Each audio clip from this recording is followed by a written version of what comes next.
Bismillahirrahmanirrahim. Assalamualaikum warahmatullahi wabarakatuh. Perkenalkan, nama saya Muhammad Farhan Pratama.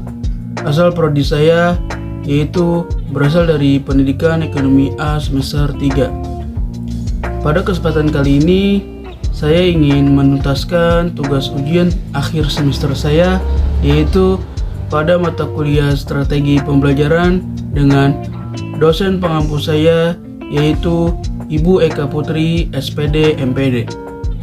Baiklah, mungkin untuk mempersingkat waktu, langsung saja kita masuk ke pembahasan yang pertama. Baiklah, untuk pembahasan kita yang pertama, yaitu apa saja yang perlu dipertimbangkan terlebih dahulu dalam memilih strategi pembelajaran. Yang pertama itu, 1. Adanya karakteristik materi pembelajarannya.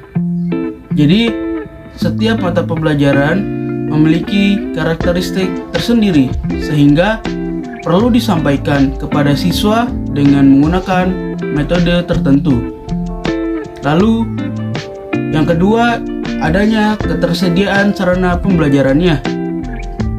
Alat, sarana, dan media yang tersedia di sekolah sangat mempengaruhi penggunaan metode pembelajarannya. Metode eksperimen atau demonstrasi tidak mungkin digunakan jika penunjang metode tersebut tidak tersedia. Lalu, yang ketiga yaitu kemampuan dasar siswa. Jadi, yang dilihat juga kemampuan dasar siswa sekolah.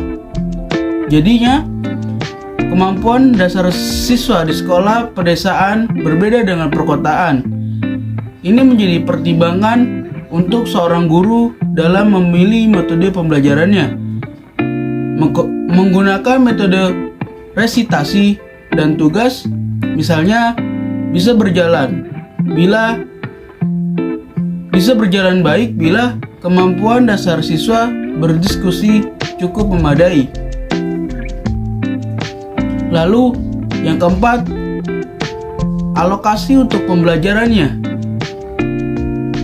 yaitu alokasi waktu yang tersedia dan tercantum dalam kurikulum perlu dipertimbangkan oleh seorang guru.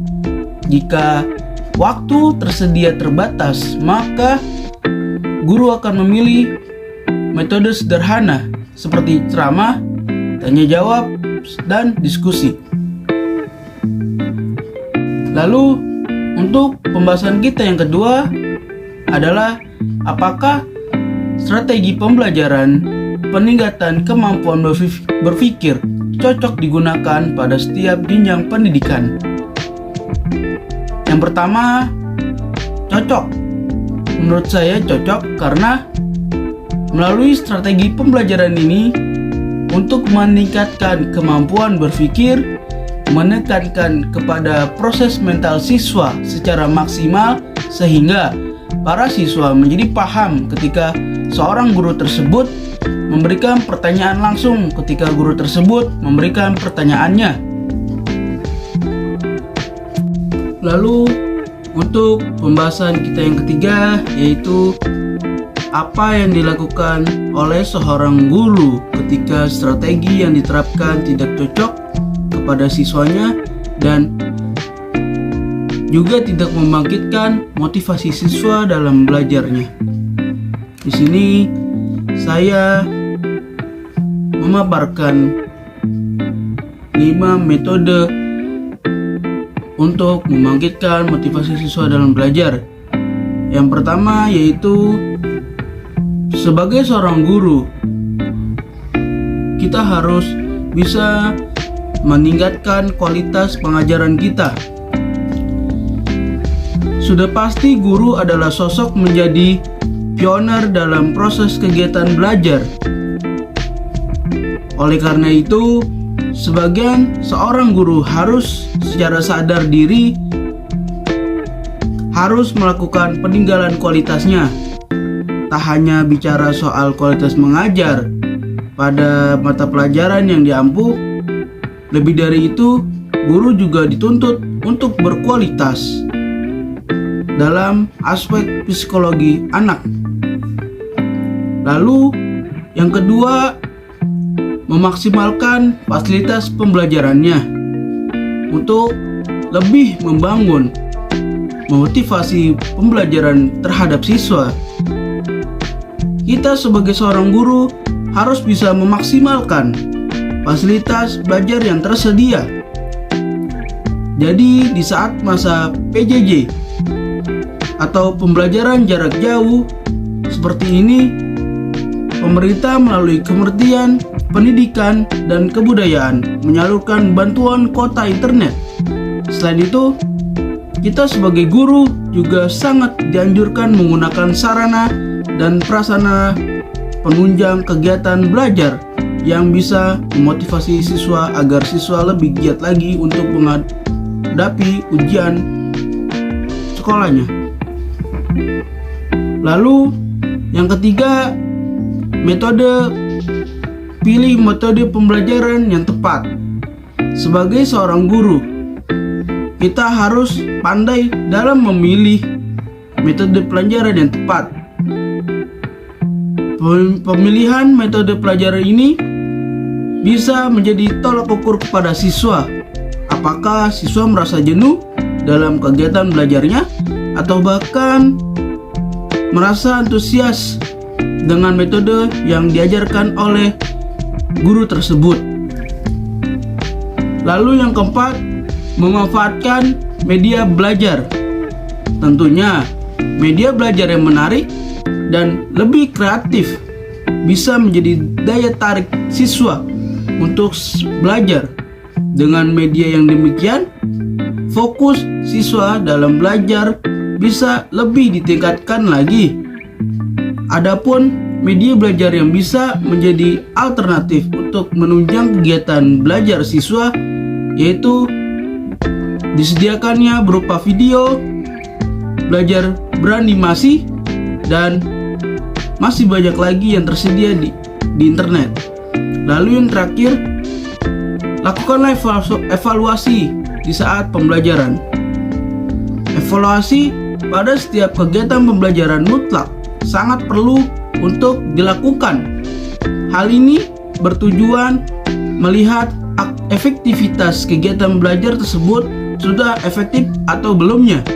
Evaluasi ini bisa dilakukan dengan menganalisis nilai yang diperoleh oleh siswanya dari soal atau tugas yang diberikan oleh guru. Jadinya ketika seorang siswa tidak membangkitkan motivasi siswanya, jadinya kita sebagai seorang guru harus lebih meningkatkan kualitas, memaksimalkan fasilitas pembelajarannya. Lalu pilihlah metode pembelajaran yang tepat agar siswa tidak boring atau tidak jenuh, lalu memanfaatkan media pembelajarannya. Lalu penjelasan kita yang keempat yaitu makna pembelajaran dengan menggunakan strategi pembelajaran induktif dan deduktif, dan bagaimanakah cara implementasinya. Yang pertama, makna induktif itu yaitu suatu proses penalaran yang bermula dari khusus menuju ke yang umum dengan memperhatikan unsur fakta setelah terjadi pengamatan. Dengan kata lain, induktif memberi kesempatan kepada siswanya untuk mengkonstruksi sendiri sepengetahuannya dengan diawali memberikan contoh-contoh khusus, kemudian disampaikan kepada generalisasinya. Lalu cara pengimplementasikan dalam model pembelajaran pendekatan induktif yaitu yang pertama, guru memilih konsep, prinsip, aturan yang akan disajikan dengan pendekatan induktif. Yang kedua, guru menyajikan contoh-contoh khusus, prinsip yang bersifat umum, lengkap dengan definisi dan contoh-contohnya. Yang ketiga, guru menyajikan contoh-contoh khusus agar siswa dapat menghubungkan antara keadaan khusus dengan aturan umum yang didukung oleh media yang cocok. Lalu yang keempat, guru menyajikan bukti-bukti untuk mendukung atau menolak kesimpulan bahwa keadaan umum itu merupakan gambaran dari keadaan khususnya. Lalu, makna deduktif yaitu pembelajaran yang berpangkal dari hal yang bersifat umum lalu diarahkan kepada hal yang bersifat khusus. Oleh karena itu, pembelajaran dengan pendekatan deduktif ini terkadang sering disebut sebagai pembelajaran tradisional, yaitu guru mulai dengan teori-teori atau contoh. Pembelajaran dengan pendekatan deduktif ini menekankan kepada guru untuk mentransfer informasi atau pengetahuan kepada siswanya.